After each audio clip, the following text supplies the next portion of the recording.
Hello everyone, welcome to our channel. Hello friends, எல்லோரும் எப்படி இருக்கீங்க? ஃப்ரெண்ட்ஸ், இன்றைக்கி நாம் டிஎன்பிசியில் இதுவரை கேட்கப்பட்ட கேள்விகள் பகுதியிலேருந்து கவி சக்கரவர்த்தி கம்பர் சார்ந்த கொஷின்ஸ் பார்க்க போகிறோம். அதுக்கு முன்னாடி நீங்கள் இன்னும் நம்ம சேனலை சப்ஸ்கிரைப் பண்ணல அப்படின்னா சப்ஸ்கிரைப் பண்ணிக்கோங்க. சப்ஸ்கிரைப் பண்ணிவிட்டு பெல் பட்டனை ப்ரெஸ் பண்ணி ஆல்னு செட் பண்ணிக்கோங்க. நீங்கள் இன்னும் நம்ம டெலிகிராம் சேனலில் ஜாயின் பண்ணல அப்படின்னா லிங்க் டிஸ்கிரிப்ஷனில் இருக்குது, கிளிக் பண்ணி ஜாயின் பண்ணிக்கோங்க. உங்களுக்கு டிஎன்பிசி நோட்ஸ் பிடிஎஃப் தேவைப்படுது அப்படின்னா லிங்க் டிஸ்கிரிப்ஷனில் இருக்குது, கிளிக் பண்ணி டவுன்லோட் பண்ணிக்கோங்க. ஃபஸ்ட்டு கொஸ்டின் பாருங்கள். என்றுமுல தென்தமிழ் என்னும் தொடரை இயம்பியவர். என்றுமுல தென்தமிழ் என்னும் தொடரை இயம்பியவர் கவி சக்கரவர்த்தி கம்பர். அடுத்து, உடம்பிடை தோன்றி ஒன்றை அறுத்ததன் உதிரம் ஊற்றி அடல் உரச்சுட்டு வேறோர் மருந்தினால் துயரம் தீர்வர் இத்தொடரை கூறியவர். கம்பர் என்பது சரியான விடை. அடுத்து ரொம்ப முக்கியமான கொஸ்டின். ஓர் அணுவினை சத கூறிட கோடினும் முலன் என்று பாடியவர். நிறைய தடவை ரிப்பீட்டான கொஸ்டின். ஒரு அணுவினை சத கூறிட கோடினும் முலன் என்று பாடியவர் கம்பர். இதே மாதிரி இன்னொரு கொஸ்டின் வரும். ஒரு அணுவை துளைத்து 7 கடலை புகட்டி. அதை கூறியது யாருன்னு தெரிஞ்சால் கமெண்ட் பண்ணுங்கள். அடுத்த கொஸ்டின் பாருங்கள். கீழ்கண்டவற்றுள் கம்பர் எழுதாத நூல் எது? கம்பர் இயற்றிய நூல்கள் கம்பராமாயணம், சடகோபரந்தாதி, சரஸ்வதி அந்தாதி, திருக்கை வழக்கம். கம்பர் எழுதாத நூல் தொன்னூல் விளக்கம். தொன்னூல் விளக்கம் வீரம்ம முனிவர் எழுதியது. அடுத்து முக்கியமான கொஸ்டின்.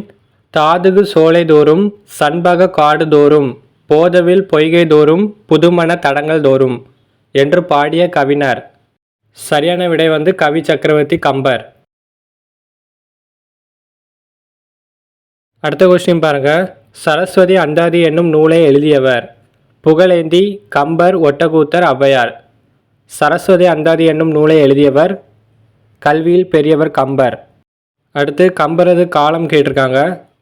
நிறைய பேருக்கு தெரிஞ்சிருக்கும். கம்பரது காலம் கிபி 12ஆம் நூற்றாண்டு.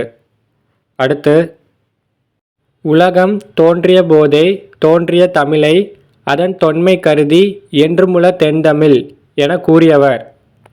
சரியான விடை கம்பர். அடுத்து ரிப்பீட்டட் கொஸ்டின். என்றுமுல தென்தமிழ் என்றவர். சரியான விடை கவி சக்கரவர்த்தி கம்பர். அடுத்து ரொம்ப முக்கியமான கொஸ்டின். சடையப்ப வள்ளலால் ஆதரிக்கப்பெற்றவர். சடையப்ப வள்ளலால் ஆதரிக்கப்பெற்றவர் கம்பர். அடுத்து நிறைய தடவை ரிப்பீட்டான கொஸ்டின். உழவர் ஏரடிக்கும் சிறுகோலை அரசரது செங்கோலை நடத்தும் கோல் என கூறியவர். கல்வியில் பெரியவர் கம்பர். அடுத்த கொஸ்டின் பாருங்கள். கம்பர் பிறந்த தேரெழுந்தூர் சோழ நாட்டில் அமைந்துள்ளது. இது சரி. கம்பர் 2ஆம் குலோத்துங்கன் காலத்தில் வாழ்ந்த புலவர். இதோ சரி. அப்போ கூற்று இரண்டும் சரி.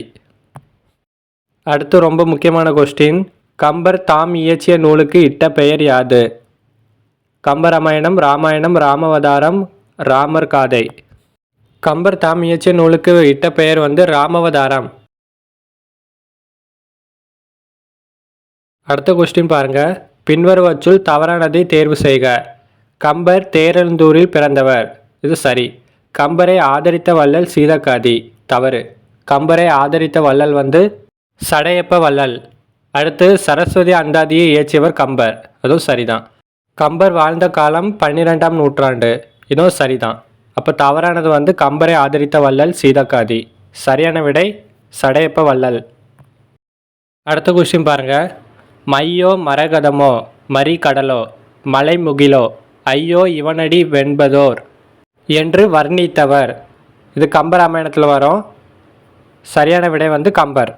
அடுத்த கொஸ்டின் பாருங்கள். கம்பராமாயணத்தில் அனுமனின் தலைமை பண்புகள் வீறு பெற்று விளங்கும் காண்டம். சரியான விடை ஆப்ஷன் சி, சுந்தர காண்டம். அனுமனுக்கு சுந்தரன் என்னும் வேறு பெயரும் உண்டு. அதனால் அந்த காண்டத்தை சுந்தர காண்டம் என்று கம்பர் இயற்றியிருப்பார். அடுத்து, கம்பராமாயணத்தின் குகப்படலம் இப்படியும் அழைக்கப்படும். குகப்படலம் கங்கை படலம். குகப்படலம் ரொம்ப முக்கியமானது. குகன் யார் அப்படின்னா ஒரு படகோட்டி. கங்கையை கடக்க உதவி பண்ணியிருப்பார். நம்ம 10th படிக்கும்போது படிச்சிருப்போம். குகன் ராமனுக்கு மீனையும் தேனையும் கொடுத்தாரு அப்படின்னு படிச்சிருப்போம். அப்புறம் ராமர் அவரை கட்டி அணைத்து கொண்டு நாங்கள் பிறப்பால் 4வரானோம், இனி உன்னுடன் சேர்த்து 5வரானோம் என்று சொல்லியிருப்பார். அடுத்த கொஸ்டின் பாருங்கள். ராமாயணத்தில் கம்பர் எழுதாத காண்டம். சரியான விடை வந்து உத்தரகாண்டம். ராமாயணத்தில் உள்ள காண்டங்கள் வந்து பாலகாண்டம், ஆரண்ய காண்டம், கிட்கித்த காண்டம், அயோத்தியா காண்டம், சுந்தர காண்டம், யுத்த காண்டம். அடுத்த கொஸ்டின் பாருங்கள். கல்வியில் பெரியவர் கவி சக்கரவர்த்தி என்றெல்லாம் புகழப்படுபவர். கல்வியில் பெரியவர் கம்பர், கவி சக்கரவர்த்தி, கம்பன் வீட்டு கட்டுத்தறியும் கவி பாடும் என்றெல்லாம் புகழப்படுபவர் கம்பர். அடுத்த கொஸ்டின் வந்து கம்பர் அவை புலவராக விளங்கிய அரசவை கேட்டிருக்காங்க. குலோத்துங்க சோழனோட அவையில் தான் கம்பர் வந்து புலவராட்டு இருப்பார். அவ்வளோதான் ஃப்ரெண்ட்ஸ். இன்றைக்கான வீடியோவில் வந்து கல்வியில் பெரியவர் கம்பர், கவி சக்கரவர்த்தி, கம்பர் சார்ந்த கொஸ்டின்ஸ் பார்த்தோம். அடுத்த வீடியோவில் சந்திப்போம்.